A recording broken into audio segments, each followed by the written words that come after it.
ಇವತ್ತು ಇನ್ನೊಂದು ಗಾದೆ ಮಾತಿನ ಬಗ್ಗೆ ಮಾತಾಡೋಣ ಅನ್ನಿಸ್ತು. ಹಾಸಿಗೆ ಇದ್ದಷ್ಟು ಕಾಲು ಚಾಚು. ಇದರ ಅರ್ಥ ನಮಗೆಲ್ಲ ಗೊತ್ತೇ ಇದೆ.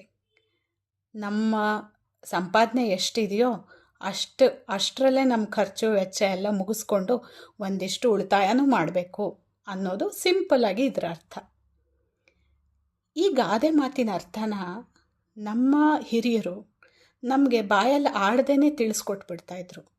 ಆದರೆ ಇವಾಗಿನ ಮಕ್ಕಳಿಗೆ ಅದು ಗೊತ್ತಾಗ್ತಿಲ್ಲ. ನಾವೆಲ್ಲ ಸುಲಭವಾಗಿ ಹೇಳಿಬಿಡ್ತೀವಿ, ನಮ್ಮ ಮಕ್ಳಿಗೆ ದುಡ್ಡಿನ ಬೆಲೆ ಗೊತ್ತಿಲ್ಲ, ಅವ್ರಿಗೆ ಈ ಮಾತಿನ ಅರ್ಥನೇ ಗೊತ್ತಿಲ್ಲ, ಈ ಗಾದೆ ಅರ್ಥನೇ ಗೊತ್ತಿಲ್ಲ, ಏನು ಮಕ್ಕಳಪ್ಪ ಈಗಿನ ಕಾಲದವರು, ನಮ್ಮ ಕಾಲದಲ್ಲಿ ನಾವು ಹಿಂಗಿರಲಿಲ್ಲಪ್ಪ ಅಂತ ಎಷ್ಟು ಸುಲಭವಾಗಿ ಹೇಳ್ತೀವಿ. ಆದರೆ ಪೋಷಕರಾಗಿ, ಪೇರೆಂಟ್ಸ್ ಆಗಿ, ಅಪ್ಪ ಅಮ್ಮಂದರು ಅದು ಮಕ್ಕಳಿಗೆ ಗೊತ್ತಾಗೋ ಹಾಗೆ ಮಾಡ್ತಾ ಇದ್ದೀವಾ ಅನ್ನೋದೇ ದೊಡ್ಡ ಪ್ರಶ್ನೆ ಇವತ್ತು.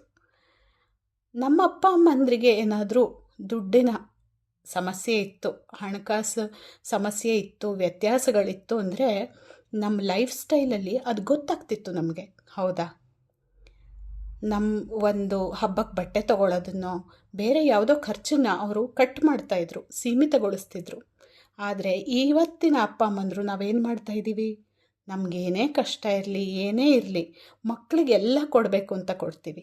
ನಮ್ಮ ಉದ್ದೇಶ ಕೆಟ್ಟದಲ್ಲದೆ ಇರಬಹುದು, ಆದರೆ ನಾವು ಅವರಿಗೆ ಕೊಡ್ತಾ ಇರೋವಂಥ ಮೆಸೇಜ್ ಸರಿ ಇಲ್ಲ ಅಂತ ನನಗನ್ಸುತ್ತೆ. ನಾವು ಅವರು ಈ ಗಾದೆ ಮಾತಿನ ಅರ್ಥ ತಿಳ್ಕೊಬೇಕು ಅಂದರೆ ನಾವು ಹಾಗೆ ನಮ್ಮ ಅಪ್ಪ ಅಮ್ಮಂದ್ರ ಥರ ಅವ್ರಿಗೆ ಪರಿಸ್ಥಿತಿಯ ಒಂದು ಎಕ್ಸ್ಪೀರಿಯನ್ಸ್ ಮಾಡಿಸ್ಬೇಕು ಅಂತ ನನಗನ್ಸುತ್ತೆ.